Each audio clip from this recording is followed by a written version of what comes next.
ನಮಸ್ಕಾರ ಎಲ್ಲರಿಗೂ. ನಮ್ಮ ಮನೆಯೊಳಗೆ ಸ್ವಲ್ಪ ರಾತ್ರಿ ಮಾಡಿದ ಅನ್ನ ಉಳ್ದಿತ್ತು ರೀ. ಅದು ಏನು ಮಾಡಬೇಕು ಅಂದ್ಕೊಂಡು ನಾ ಈ ಥರ ಒಂದು ಸ್ಮೂತಿ ಮತ್ತು ಚಲೋದು ಒಂದು ನಾಷ್ಟ ಮಾಡೀನಿ ನೋಡ್ರಿ.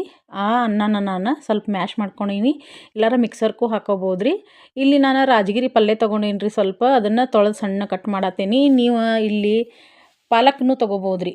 ಪಾಲಕ್ನು ಹಾಕ್ಬೋದು ಮತ್ತು ಬೇಕಿದ್ರೆ ಮೆಂತ್ಯನೂ ಹಾಕ್ಬೋದು. ಇದಕ್ಕೆ ನಾ ಒಂದು ಬಟ್ಲದಷ್ಟು ರಾಗಿ ಹಿಟ್ಟು, ಸ್ವಲ್ಪ ಕಡ್ಲೆ ಹಿಟ್ಟು ಹಾಕೀನಿ. ಆಮೇಲೆ ಸಣ್ಣ ಪಲ್ಯ ಕಟ್ ಮಾಡಿದ್ದು ಮತ್ತು ಉಳ್ಳಾಗಡ್ಡಿ ಟೊಮೆಟೊ ಎಲ್ಲ ಹಾಕ್ಕೊಂಡೀನಿ ರೀ. ಮತ್ತು ಸ್ವಲ್ಪ ಹಿಂಗೆ ಹಾಕಿ ರುಚಿಗೆ ತಕ್ಕಷ್ಟು ಉಪ್ಪು, ಅರಿಶಿನ, ಜೀರಿಗೆ, ಸ್ವಲ್ಪ ಖಾರ ಪುಡಿ ಹಾಕೇನಿ. ಬೇಕಾದ್ರೆ ನೀವು ಹಸಿಮೆಣ್ಸಿಕಾಯಿ ಪೇಸ್ಟ್ನು ಹಾಕೋಬೋದು. ಇಲ್ಲಿ ಚಂದ ಹಿಟ್ಟು ಕಲ್ಸಾತೇನೆ ರೀ. ಸ್ವಲ್ಪ ನೀರು ಹಾಕಿ ಈ ಹದಕ್ಕೆ ಹಿಟ್ಟನ್ನು ಕಲಿಸ್ಕೊಂಡು ರೆಡಿ ಇಟ್ಕೋಬೇಕ್ರಿ ನಾವು. ಅಂದ್ರೆ ತಾಲಿಪಟ್ಟ ಚಂದಾಗೆ ಮೆತ್ತಗೆ ಮಾಡಕ್ಕೆ ಬರ್ತಾವೆ. ಒಂದು ಪೇಪರ್ಗೆ ನಾ ಎಣ್ಣೆ ಹಚ್ಚಿ ಅಲ್ಲೇ ಇದನ್ನು ರೊಟ್ಟಿ ಹಂಗೆ ತಟ್ಕೊಂಡು ಇದನ್ನು ತಾಲಿಪಟ್ಟು ಮಾಡೀನಿ ರೀ. ಮತ್ತು ಸ್ವಲ್ಪ ರಾಗಿ ಹಿಟ್ಟಿನ ತಾಲಿಪಟ್ಟ ಯಾವತ್ತು ಬಿರುಸಾಗ್ತಿರ್ತಾವೆ ರೀ. ಅದಕ್ಕೇನದ ಸ್ವಲ್ಪ ಹಿಂಗೆ ಅನ್ನ ಮ್ಯಾಶ್ ಮಾಡಿದ್ದು ಹಾಕೋದ್ರಿಂದ ರೀ ಭಾಳ ಮೆತ್ತಗೆ ಆಗ್ತಾವೆ ರೀ. ಇಲ್ಲಿ ನಾನು ಮುಚ್ಚಿಟ್ಟು ಬೇಯಿಸತ್ತೇನಿ, ಚಂದ ಬೇಯ್ತೈತೆ ರೀ ಅದು.